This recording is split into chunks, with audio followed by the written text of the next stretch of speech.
According to Scott Murdoch, Yoon Amun, and Sinead Cruz with Reuters, U.S. President Donald Trump's $5 million so-called Gold Card visa program is unlikely to trigger a major inflow of wealthy global investors seeking U.S. citizenship because of concerns over higher taxes, immigration, and wealth, advisors said. Trump said on Tuesday he planned to replace an existing EB-5 immigrant investor visa program, which requires a minimum $800,000 investment, with the Gold Card plan that would allow U.S. citizenship to foreigners promising to invest in U.S. businesses. Trump said the Gold Card program would be open for wealthy people, such as Russian oligarchs, to apply. Details of the new plan would be released in 2 weeks. Where have we heard that before? According to Elena Giordano at Politico, oligarchs are wealthy and politically connected business people who benefited from Russia's post-Soviet privatization, often leveraging their influence over politics, media, and key industries while blurring the lines between business and government. It's called fascism. Look it up.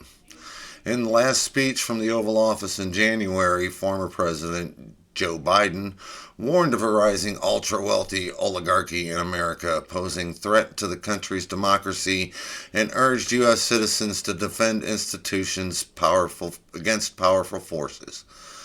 Trump said, "Hey, I know some Russian oligarchs that are very nice people," in response to a question about whether they would be eligible for the Gold Card, saying it's possible they could obtain one.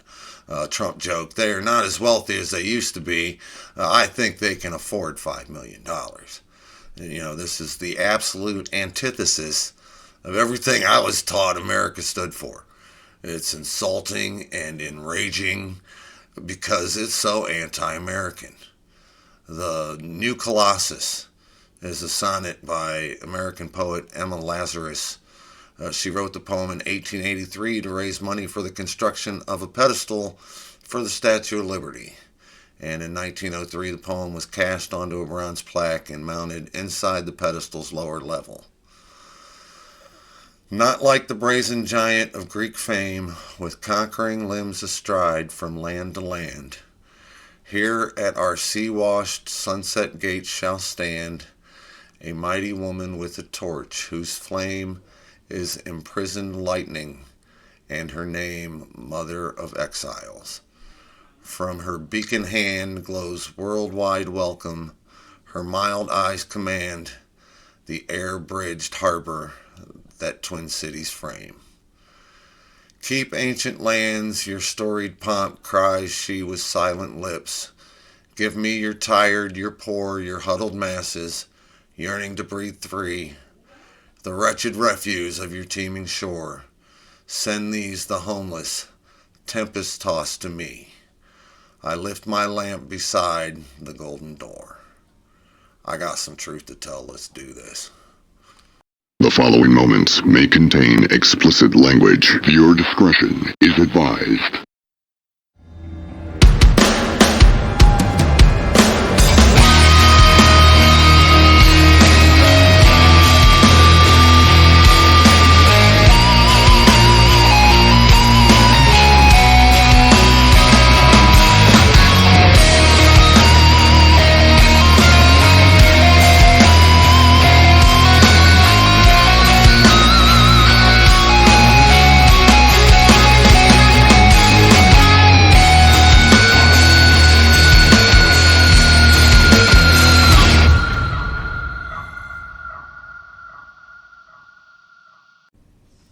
According to Debbie Shastry with the Associated Press, a school-aged child who was hospitalized has died from the measles in West Texas, the first death in an outbreak that began late last month. Texas Tech University Health Sciences Center spokesperson Melissa Whitfield confirmed the death Wednesday. It wasn't clear the age of the patient, who died overnight. The measles outbreak in rural West Texas has grown to 124 cases across 9 counties, the state health department said Tuesday. There are also 9 cases in eastern New Mexico.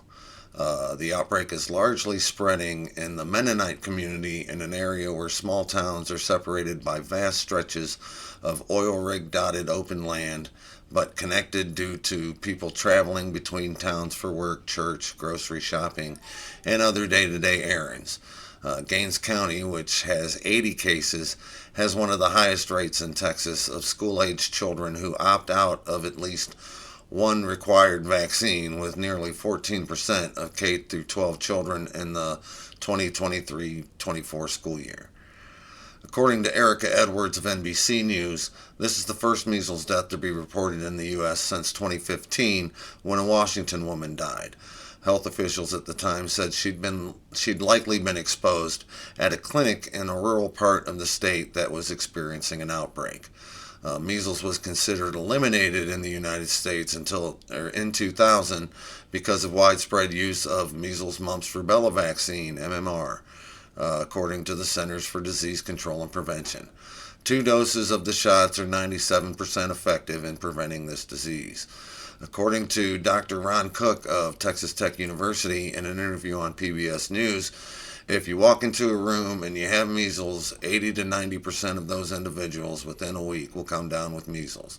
All you have to do is go into that room, breathe, cough a couple times, but 80 to 90% of those individuals in that room will become infected with the measles if they're not vaccinated.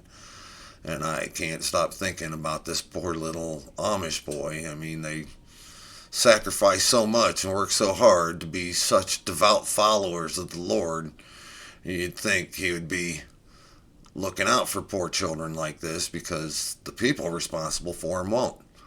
It's almost like there is no God. Get vaccinated. Don't drink bleach.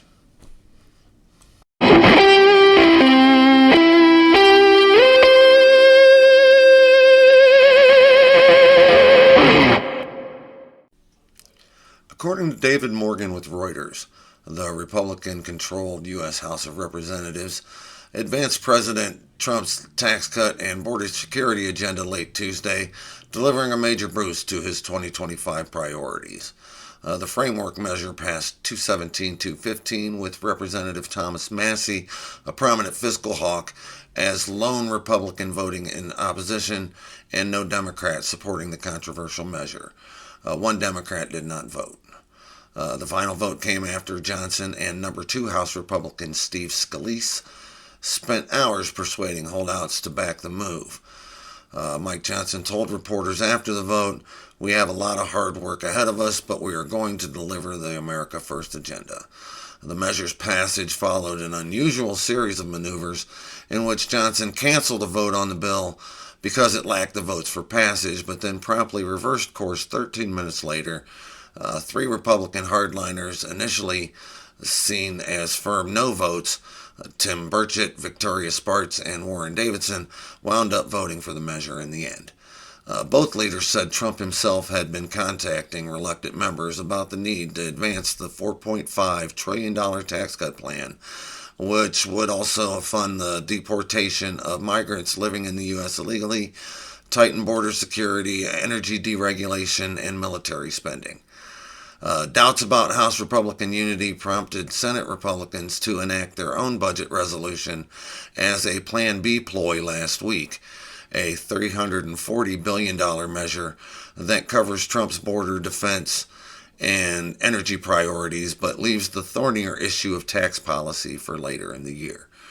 The House budget seeks $2 trillion in spending cuts over 10 years to pay for Trump's agenda. Republicans have indicated they will look to Medicaid programs to make up much of that ground. The tax cuts Trump is seeking would extend breaks passed during his first term in office, his main legislative accomplishment, and that are due to expire at the end of this year. Passing a budget resolution is just the first deadline facing lawmakers in the coming months.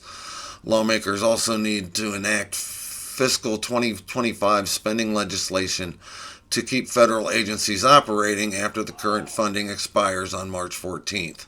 Later this year, they will need to act on the federal government's self-imposed debt ceiling, or risk triggering catastrophic default on its $36 trillion in debt. According to John Bowden from The Independent, Democrats were eager to mock their Republican colleagues for being unable to unify behind Johnson's legislation throughout the evening, an indication of just how surprising Johnson's late-game deal-making really was. Minority Leader Hakeem Jeffries warned reporters the House Republican budget resolution will set in motion the largest Medicaid cut in American history. Colorado Representative Brittany Peterson, a Democrat who flew in with her newborn to oppose the measure, asked how can anyone show their faces in their districts after voting yes for this, in a floor speech after the vote was called.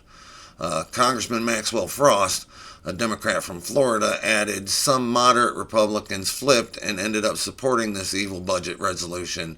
If you are represented by any of these people that voted yes, make sure they hear from you. Reports indicated that President Donald Trump was actively involved in calling holdout members, including Massey, in the minutes leading up to the vote. Trump's stake in the legislation is obvious, as it provides more funding for border security measures while also laying the path for an extension of the massive 2017 tax cuts, which became his major legislative achievement in his first term. The speaker confirmed to reporters that Trump was a, quote, big help in getting the plan over the finish line. Johnson's budget plan is far from becoming law, however. The Senate, which is currently held by a similarly slim GOP margin, has indicated that changes will need to be made for the legislation to be acceptable in the upper chamber. It also only represents a base framework upon which the actual budget legislation will be written in the coming days and weeks. I've seen this movie already. They pass their massive tax cut and ignore everything else. They'll laugh and joke and own the libs. But barring any horrible disaster that they can mismanage and exploit, their work is done until the midterms. Last time the Speaker of the House retired, and President went golfing until COVID wouldn't let him anymore. So Morning Joe's Horror Show was reporting this morning that this plan could add $20 trillion more to the debt. And that's just if everything goes well. So you better hope we don't have any more hurricanes or earthquakes or fires. Because FEMA was just a liberal waste of money that was going to bankrupt the country.